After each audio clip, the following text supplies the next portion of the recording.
Aujourd'hui, découvrez l'incroyable performance de Shin Lim lors de sa première audition à America's Got Talent.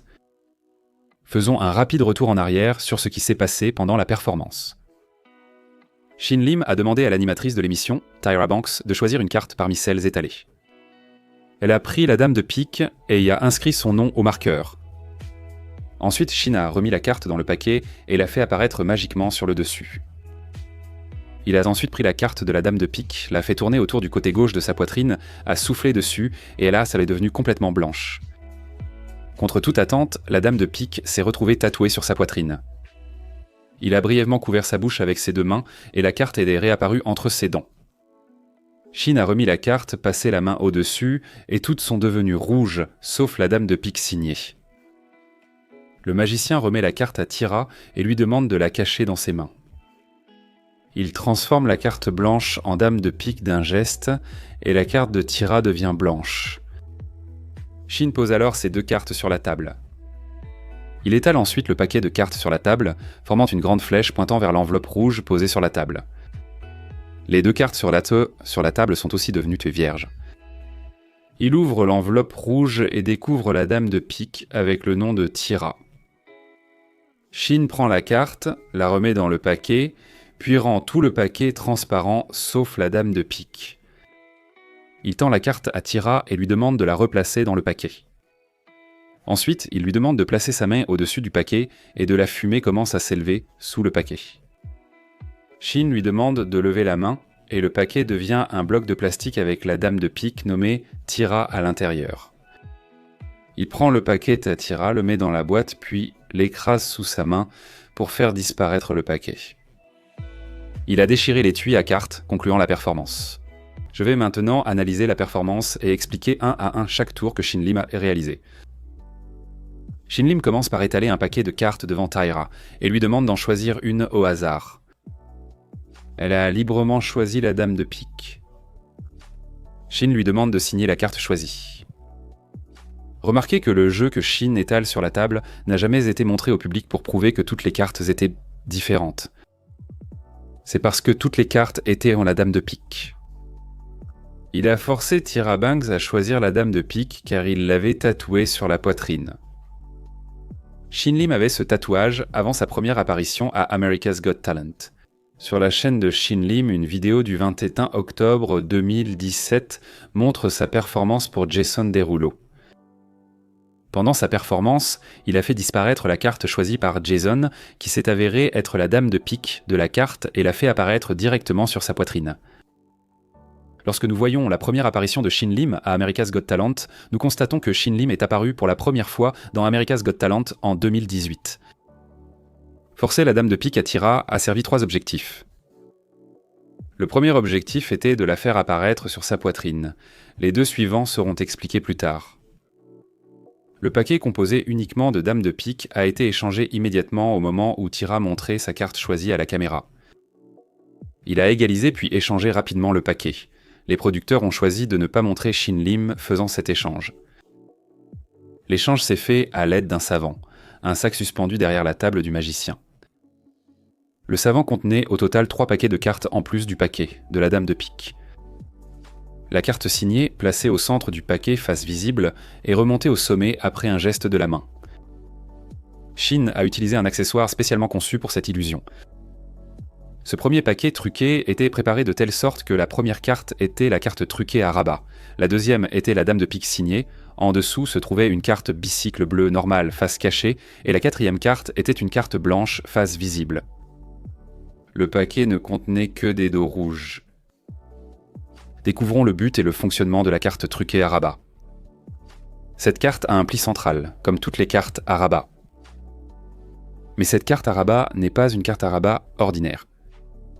C'est parce que l'extrémité avant de la carte a un morceau de papier qui y est attaché. Ce morceau de papier se plie sur lui-même lorsqu'on l'appuie vers le bas. Ce pli est aussi visible sur ce plan rapproché. Ce papier pliant visait à donner l'impression que la dame de pique était proche du centre du paquet. En réalité, elle occupait la 2e place sous le gimmick. Voici le 2e objectif, forcer la dame de pique. Cette carte à rabat a un dos bleu bicycle et une face de dame de pique. Pour exécuter l'illusion étape par étape, d'abord, Shin devait appuyer sur le rabat ici avec son pouce gauche dans ce plan. Le gimmick fermé est en fait juste au-dessus du paquet, car la dame de pique se cache au-dessus de la dame signée. Vous pouvez avoir deux questions en tête. La première étant, où est passé ce gimmick plié ?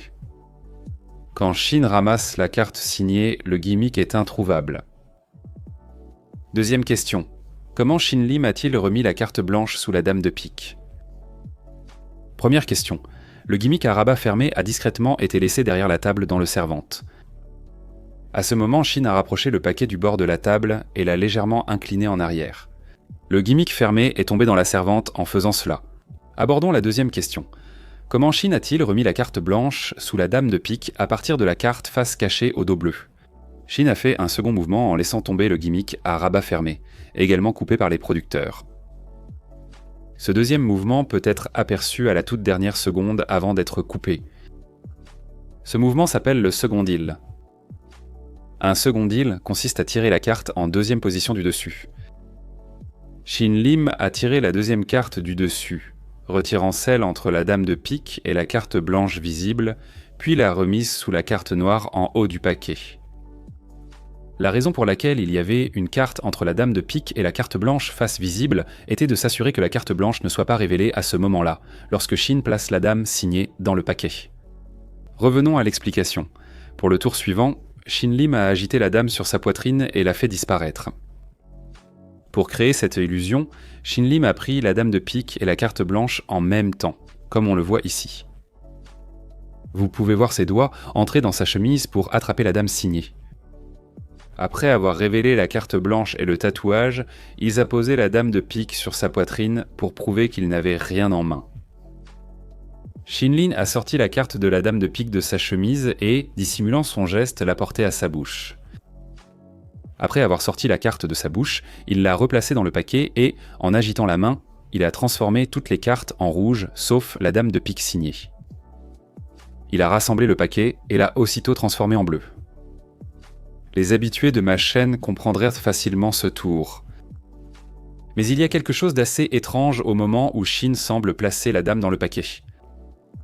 Si vous regardez ce plan rapproché, vous remarquerez que le gimmick qui avait été laissé plus tôt derrière la table est apparemment réapparu sur le paquet. Si vous comparez le clip où la dame est placée face visible dans le paquet avec la première scène où la dame signée est placée, ce sont exactement les mêmes images filmées sous sous deux angles différents. Un élément ne correspond pas, la carte blanche apparaît dans la séquence de droite. Il semble que ce deuxième clip, filmé sous un angle de caméra différent, ait été modifié en post-production avec une carte blanche placée près du bord de la table. La carte blanche n'a donc jamais existé dans la séquence originale. Les producteurs d'America's Got Talent ont déjà été accusés de modifier en post-production les prestations de magiciens. Capitaine Désillusion, youtubeur avec plus de 2 millions d'abonnés, a réalisé une étude de cas sur Bullseye, auteur d'une illusion de matrice de pièces dans America's Got Talent. Capitaine Désillusion a identifié des scènes montées dans la performance de Bullseye. Par exemple, une pièce est apparue brièvement sur une image, mais elle ne bougeait pas comme la table qui tremblait. Il a aussi vu le reflet de la main immobile de Will. Quand la dernière pièce devint un pétale de rose, on la vit flotter immobile, ignorant le mouvement de la table. Voici sa conclusion après avoir étudié les images. Affirmons-nous que les producteurs de cette compétition manipulent la scène avec le montage pour renforcer le drame de l'émission? Eh bien, ouais, tout est faux. Ils peuvent tout faire. Ayant déjà transformé un simple tour de magie en illusion digne des plus grands, ils n'ont aucun mal à figer des pièces à l'écran pour cacher le mécanisme, si ce n'est pas assez rapide pour 30 images par seconde. Les producteurs pourraient facilement ajouter la carte vierge, car la caméra et la table sont fixes et ne demanderaient aucun suivi. Ce qui n'a encore moins de sens, c'est que Shin Lim pousse la carte dans un paquet qui est déjà face cachée. Pourquoi Shin retourne-t-il le paquet face cachée après la coupure de caméra ?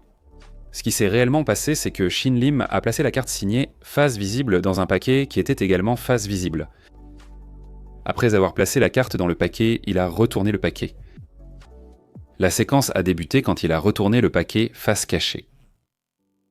Shin Lim a réalisé un changement de couleur en cachant la carte rouge dans sa main droite avant de la placer au-dessus du paquet. Il étale le paquet sans toucher la première partie, qui contient les cartes à dos bleu et face blanche. Il a aligné le paquet, puis l'a changé de rouge en bleu. Pour changer la couleur du paquet, il a juste déplacé la carte du dessus sous le paquet avec sa main gauche. Il tend sa carte à Tira pour qu'elle la coince entre ses mains, prend la carte blanche, la transforme en dame de pique d'un geste, puis la carte de Tira redevient blanche. Shin pose 2 cartes sur la table, puis fait apparaître une grande flèche pointant vers l'enveloppe rouge en passant le paquet au-dessus de la surface. Ce tour de transposition est le plus facile à comprendre, car la plupart des magiciens débutants l'apprennent en commençant la magie. Shin Lim a d'abord effectué un top change, comme ceci. Lors du top change, il a mis la dame de pique sur le paquet et donné la carte blanche à Tira. Il a ensuite pris la carte blanche sur la table, l'a placée juste au-dessus de la dame de pique, puis a effectué un shake change. Un shake change qui marche ainsi. Après avoir transformé la carte blanche en dame signée, il a fait un second échange de jeu avec le savant, ici. Le jeu échangé contient 12 cartes au bas qu'il a utilisées pour dessiner la flèche sur la table. La carte du dessus est une dame de pique truquée au dos blanc. Les autres cartes au centre sont en plastique transparent. Cette dame au dos blanc a été échangée contre la dame signée. Il tenait la dame au dos blanc comme si la partie signée de la carte dame se trouvait sous cette carte blanche, alors qu'en réalité, la dame signée est actuellement au sommet du paquet. Il a rendu les 2 cartes blanches en changeant de paquet, ce qui marche ainsi. Ce que vous allez faire, c'est exercer une pression vers l'avant avec votre pouce comme ceci, pour que la carte se détache de votre majeur, comme ça, au ralenti, afin que la carte fasse simplement ce mouvement. Shin a ensuite pris les enveloppes pour révéler que la carte signée était apparue à l'intérieur. Nous savons pour l'instant que la carte signée est au sommet du paquet. L'illusion de son apparition dans l'enveloppe a été faite grâce à la carte et l'enveloppe préparée. Voici le 3e objectif. Forcer la dame de pique. Rappelez-vous, il l'a forcée à Tira au début. Toutes les dames de pique de cette édition ont aussi des aimants fins intégrés. Les aimants fins sont conçus par Shin Lim lui-même. Ce sont des aimants extrêmement fins qui peuvent être insérés à l'intérieur d'une carte à jouer. La carte magnétique signée est fixée derrière cette enveloppe. Le moment où la carte attachée à l'enveloppe peut être aperçue dans ce plan rapproché. L'illusion que la carte est tirée de l'intérieur de l'enveloppe, alors qu'en réalité elle était fixée à l'extérieur, est réalisée grâce à un concept appelé les enveloppes imbriquées. Les enveloppes imbriquées semblent normales, alors qu'en réalité, l'arrière de l'enveloppe a été découpé à la fois sur l'enveloppe extérieure et sur l'enveloppe intérieure. Voilà pourquoi Shin Lim ne montre jamais les 2 faces de l'enveloppe. Shin Lim insère la carte, rend le paquet transparent et fait apparaître la carte signée en laissant couler les cartes. Il a demandé à Tira d'enfoncer la carte dans le paquet transparent, la transformer en un bloc solide, puis il a complètement disparu dans les airs après l'avoir placé dans l'étui à cartes. Ce paquet contient des cartes en plastique transparente révélées en soulevant la moitié du paquet et en éventail à une main. En faisant un éventail à une main, la carte du dessus a glissé sous la paume droite. Il a mis la carte bleue cachée du dessus sous le dessous du paquet. La carte bleue vierge est désormais sous la dame de pique signée. Shin a coulé le paquet pour révéler la dame. Il tenait maintenant 2 cartes ensemble et a retiré la dame en laissant la seconde carte derrière. Sa main gauche est alors passée derrière la table pour effectuer le 3e et dernier échange de paquets. Les cartes à jouer en plastique transparent ont été échangées contre un bloc solide avec une fente en plein centre, dans laquelle Tira a été invité à insérer la carte. Il lui a demandé de mettre sa main au-dessus et à créer de la fumée sous le tapis. La scène de Shin Lim était équipée d'une cigarette électronique reliée à un tube activé par un interrupteur près de son pied de droit, ce qui est visible. Lorsqu'il a pris la boîte de cartes pour y placer le bloc solide, vous remarquerez qu'il y a une coupure de caméra à ce moment précis. La coupure de caméra a caché un moment clé où le bloc solide a été discrètement laissé derrière la table.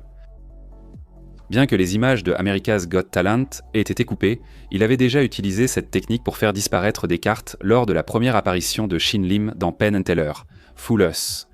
Pour retirer le bloc solide derrière la table, il faut découper la base de la boîte de cartes. Dans Fool Us, il place les cartes dans la boîte, l'approche du bord de la table, puis fait disparaître les cartes à l'intérieur. Après avoir fait disparaître le bloc de cristal derrière la table, vous vous demandez peut-être ce que nous voyons exactement ici. Eh bien, il s'agit simplement d'un second rabat à l'intérieur de la boîte à cartes, avec des lignes dessinées dessus pour ressembler au bloc solide. Le second rabat apparaît quand la boîte s'effondre et s'ouvre. Si vous êtes arrivé jusqu'ici dans la vidéo, n'oubliez pas d'appuyer sur le bouton « J'aime » et pensez aussi à vous abonner, je vous serai vraiment reconnaissant pour votre soutien.